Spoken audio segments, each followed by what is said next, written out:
cortar yo cable, no, después yo. Pero mira, y si le pones una... Si le pones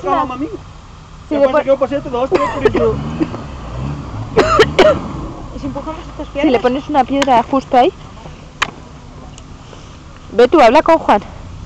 Echamos para Ibiza y le doy con el pie a esa. Es que eso hace un agujero bestial. ¿A qué era ahí? ¿Dónde? Nosotros caíamos ahí.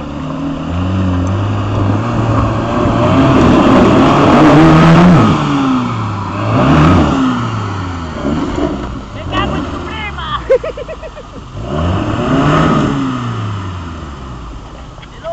llegó la lama hasta los huevos.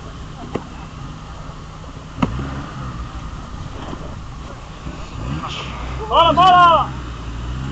Que se lo lleva por delante. Para subir por aquí, agüita.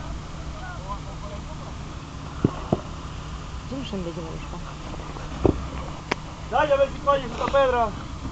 Le hemos trajo los rojos para que se le viera. Él no mira el color. El primero que le cuadra. Casi. Pasa que se queda cruzado. Claro, aquí subiste está para arriba. O sea que si aquí para subir no queréis.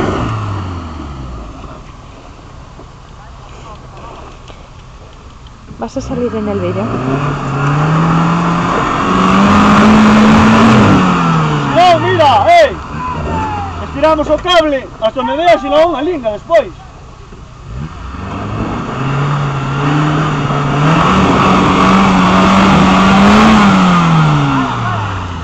Ahora. Me quemó un huevo detrás. Te va a cogerme el buraco, marico. Afloja cable. Ya no sé si es mejor o no. Pero no le sale a Marta.